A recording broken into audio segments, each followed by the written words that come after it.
Kebohongan yang sudah dikenal orang lebih baik daripada kebenaran yang masih tersembunyi. UKM Teater Yupa Universitas Pulau Warman dengan bangga mempersembahkan Setan Dalam Bahaya, karya Taufik Al-Hakim, pimpinan produksi Zaki Ismail, sutradara Wahyu Dika. Selamat menyaksikan.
Tapi Tuhan keadaannya gawat.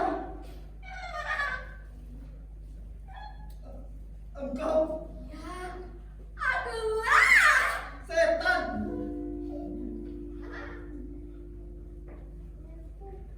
Harap tampanku yang begini tidak terlalu mengecewakan kamu.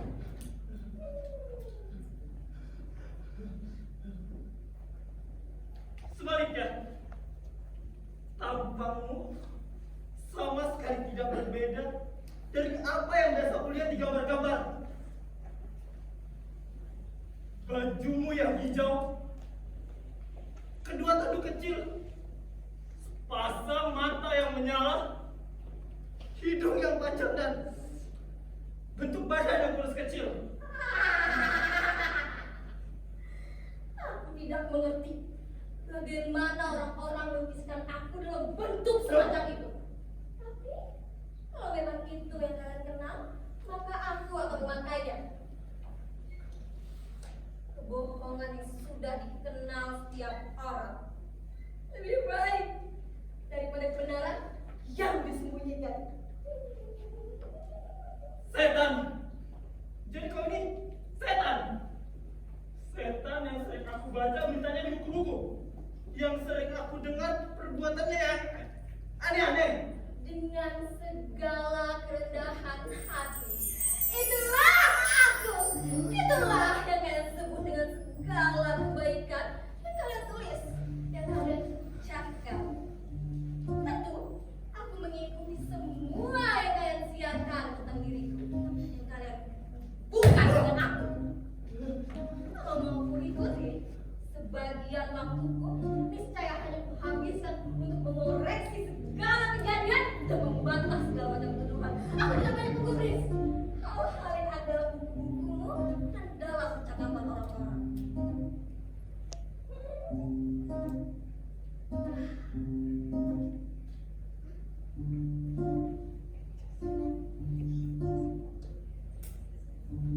Barangkali akan terkejut kau buat kalau kau ketahui aku cenderung sekali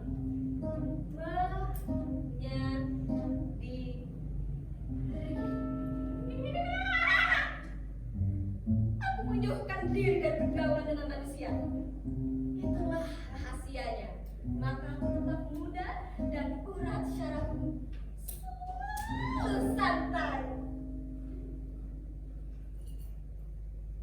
Merokok? Ya, aku juga tidak suka merokok, kecuali membantuku dalam berpikir. Berpikir tentang apa? Tentang pekerjaanku.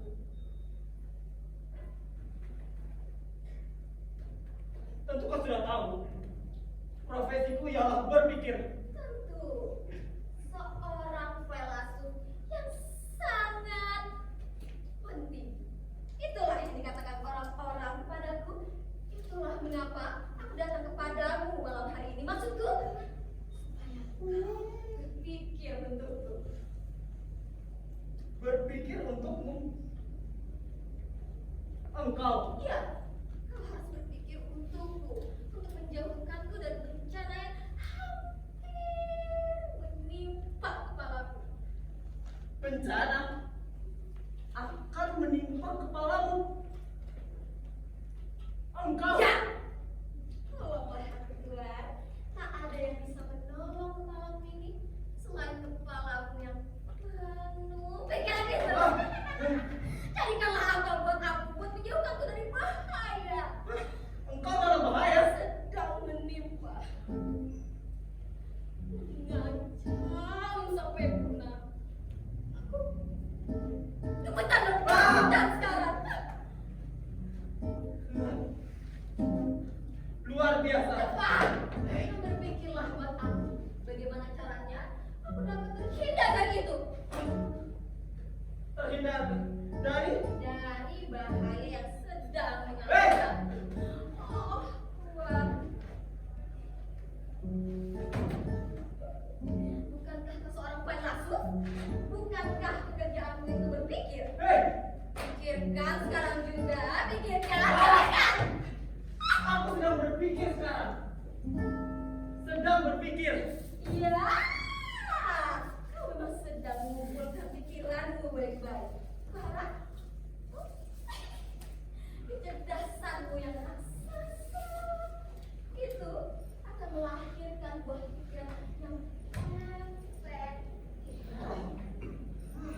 pertanyaan.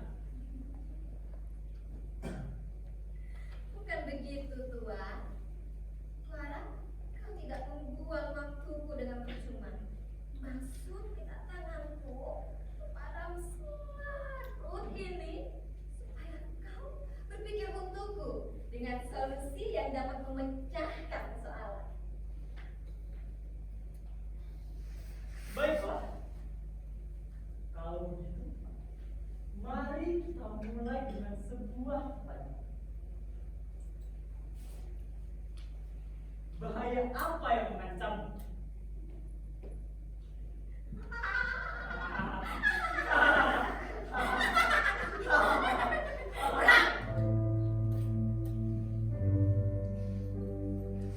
Perang? Perang mengancammu? Sudah tentu mengancammu. Apa yang membuatmu begitu terkejut dalam hal ini? Perang yang akan datang sungguh mengerikan. Kukira kamu bukan tidak tahu bom-bom atom dan peluru-peluru kendali akan menghancurkan dunia dan membinasakan umat manusia.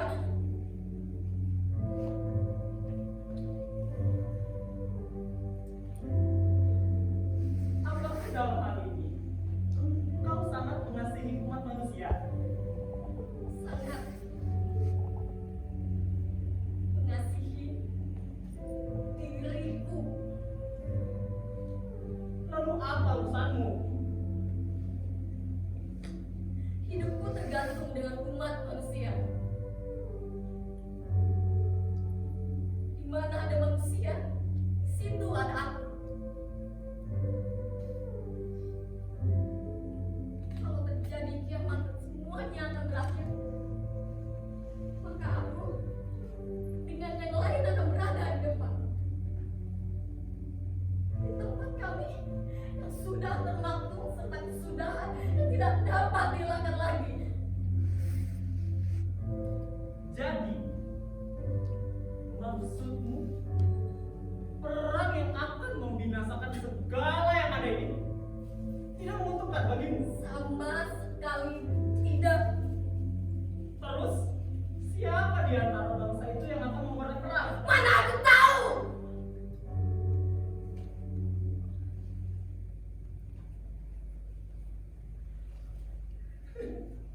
Aneh. Aneh sekali. Dunia semua menduga bahwa setanlah yang menggoda pemimpin-pemimpin bangsa itu supaya mengobarkan perang yang akan datang. Sekarang malah setanlah yang mau cuci tangan dan mau mangkir.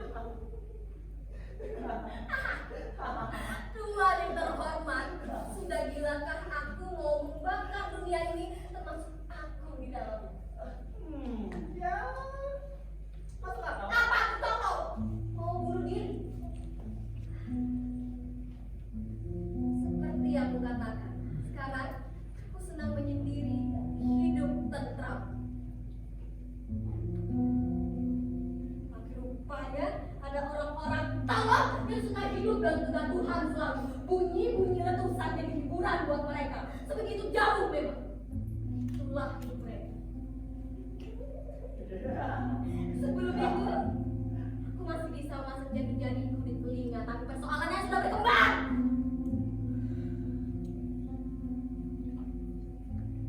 Bunyi-bunyi letusan itu khususnya bagiku bukan sekedar bunyi-bunyian. Jadi, kau menginginkan Perang dilarang. cukup aneh. Apa sulitnya bagimu tinggal membisikkan ke telinga pemimpin-pemimpin negara besar itu? Yang sudah kulakukan dan kubisikkan kata-kata perdamaian. Dalam markas-markas tentara sudah ada golongan-golongan yang mencetak siaran, membuat propaganda dan menganjurkan perdamaian. Tapi apa yang terjadi dengan semua itu? Kata-kata damai sudah selaras dengan kata perang. Dalam kamus-kamusmu sudah tidak ada lagi kata-kata yang bisa kubisik bisikan ke dalam telinga mereka untuk mencegah orang itu. Baiklah, jadi apa yang dapat melakukan?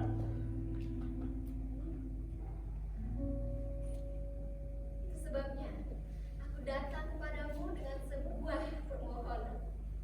Kepadaku? Iya, iya, iya.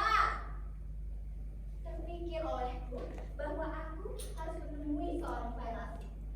Aku harus mencari suatu gagasan dari seorang filsuf yang akan dapat membantuku memecahkan persoalan perang.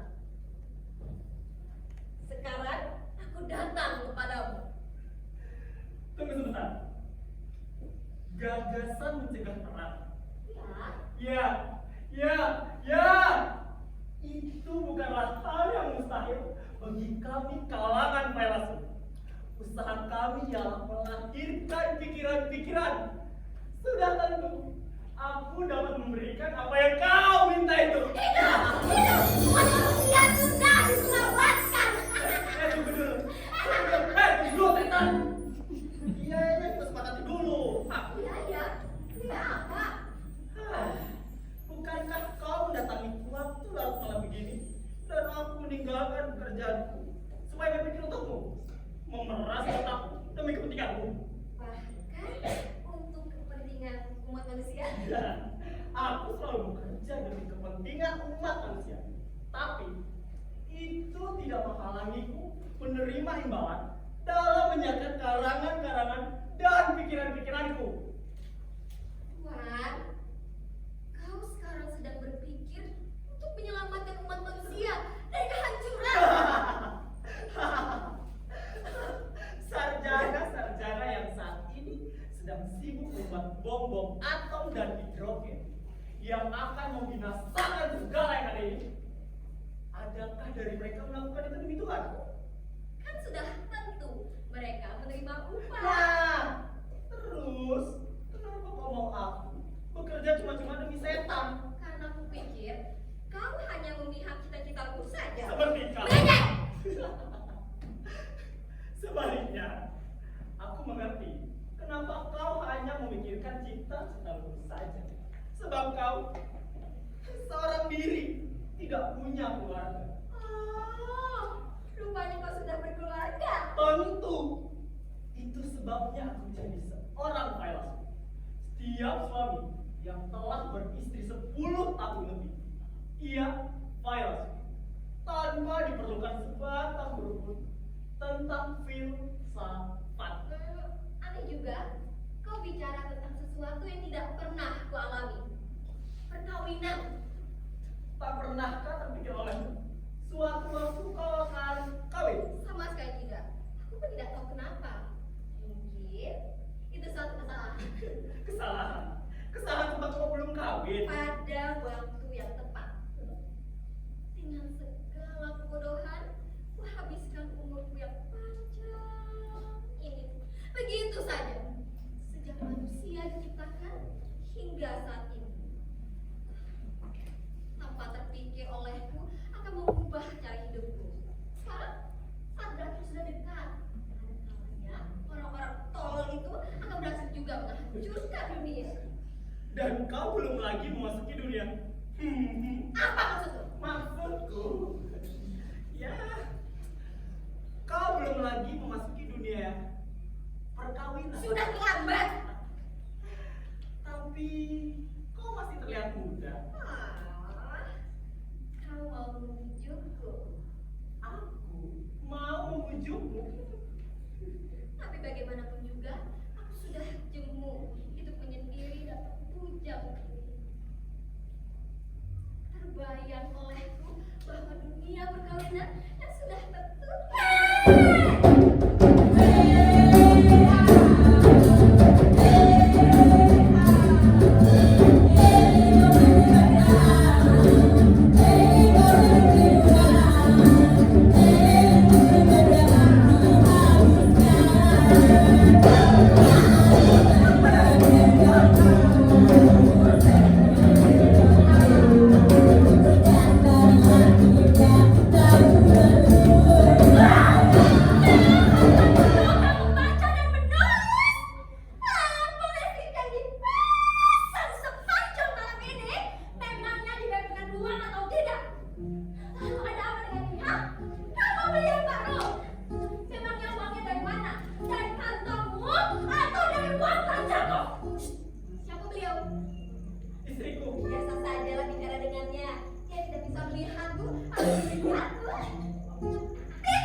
dan ingin menguasaiku. Menguasai kau?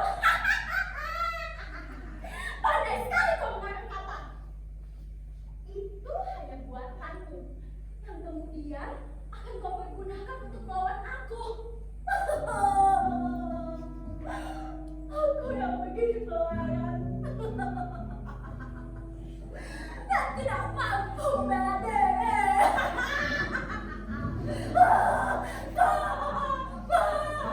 Tapi kau pandai menyerang dengan perbuatan. Kebaikan Tuhan.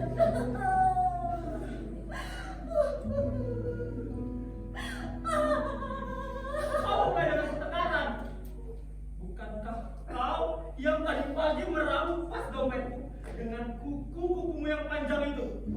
Lalu kau pergi ke toko dan kau beli tas dan parfum untuk dirimu saja. Lalu kau pulang ke rumah tanpa membelikanku sebuah kemeja pun untuk menggantikan kemeja yang sudah tua, sudah kuat. Untuk apa aku memberikan kau? Padahal kau sangat pandai menyembunyikan uang dariku. Aku dapat menyembunyikan harta darimu. Padahal hidungmu itu dapat menjumlah uang seperti papa ular yang dapat menjumlah ular. Tuan, di sini tidak ada ular selain lidahmu yang mengeluarkan racun. Untung saja racunku tidak mempan buat kau. Memang begitu. Segala yang kau cita-citakan hanya untuk meracuni hidupmu. Dan kau pernahkah sekali saja kau mogo tidak akan menyakiti hatiku? Tuan, ini yang namanya perkawinan. Iya, sudah niat bukan? Lagi-lagi kau menggerakkan bibirmu dan melihat tempat kosong. Juga soal bibirku kau bercampur tangan. Apa? Soal mataku kau ikut-ikutan. Bukankah itu hakku? Mau berbicara kepada siapa saja dan melihat kepada saja. Tuan, tapi di sini tidak ada orang lain selain aku. Kata siapa? Yang dimaksudmu, di sini sekarang ada orang lain ya? Melihat dan berbicara dengan dia. Tentu di sini ada yang lain. Kau pikir di dunia ini hanya ada dirimu saja? Ada urusan apa dengan dunia? Aku berbicara hanya tentang orang ini. Apa ada pihak ketiga? Tentu. Siapa? Coba katakan. Takkan kusebut. Apa ada pihak ketiga di sini sekarang? Ya tentu. Tapi kenapa kau dapat melihatnya dan aku tidak bisa? Apakah itu dosa? Bila aku dapat melihatnya dan kau tidak dapat melihatnya. Seribu kali saya katakan, berbicaralah dengan orang lain dengan menggunakan filsafatmu. Tapi di sini, di dalam rumah ini, berbicaralah hanya dengan menggunakan otak saja, Tuan. Apa artinya otak buat kau perempuan? Begitu!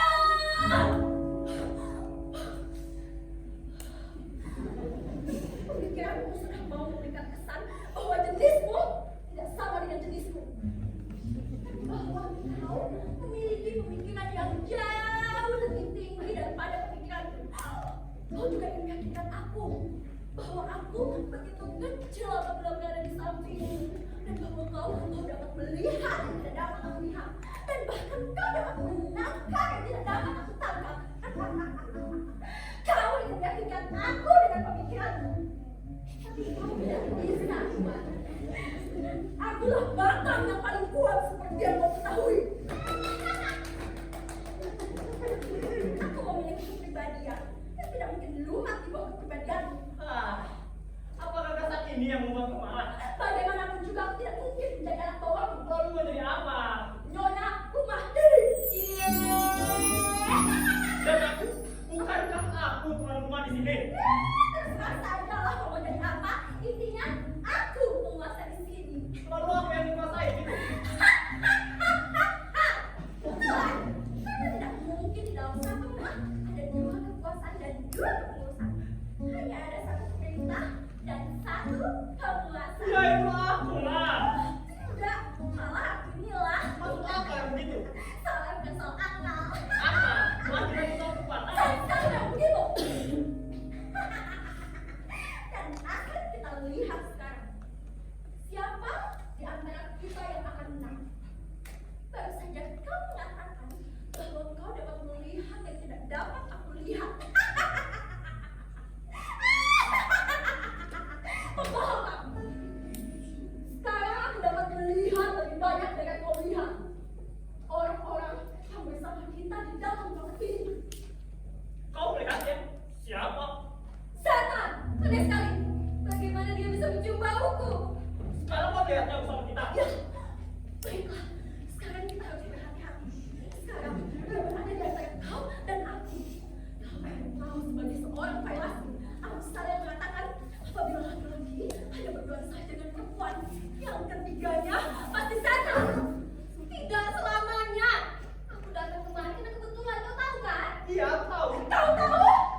Betul sekali. Kau percaya aku bisikan dia? Tentu saja aku tidak percaya. Tidak percaya. Percayalah bahwa aku akan segera melemparkannya kalau kau tidak menutupinya tanpa syarat pula. Kau sudah gila. Kau akan melemparkan tempat tinta itu bersama dengan isinya. Tinta merah seperti darah. Menyerahlah sekarang juga dan menyatakan kau total. Tunduk total. Tanpa syarat pula. Kalau tidak, aku akan segera melemparkannya. Ya, tempat tinta ini. Apa ini? Oh, pemantau. Terserah apa yang akan terjadi. Kau mau menyerang atau aku akan mati. Ah!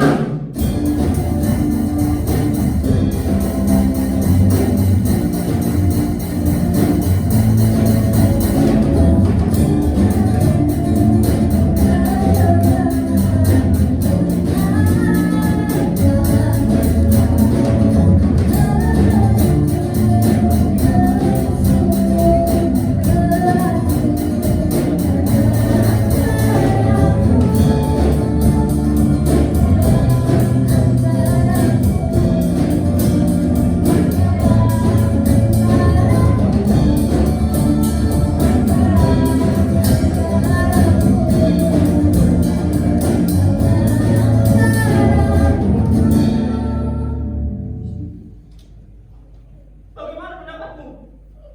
Pendapatku. Kau menanyakan pendapatku, padahal aku datang kemari untuk menanyakan pendapatku. Apa otakmu yang itu yang mau berpikir untukku untuk menyelesaikan masalah perang? Perang. Iya, perang yang terjadi di rumahku. Aku kecewa berhadapan denganmu.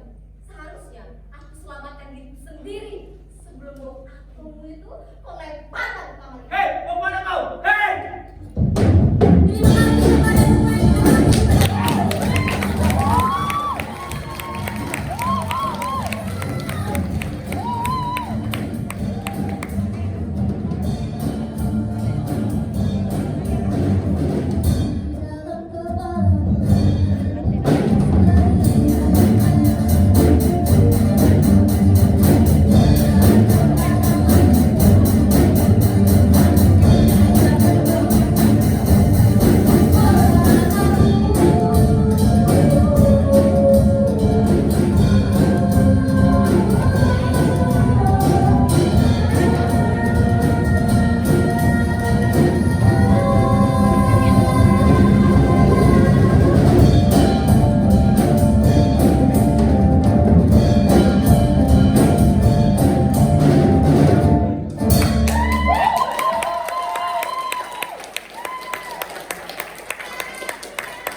Tuman!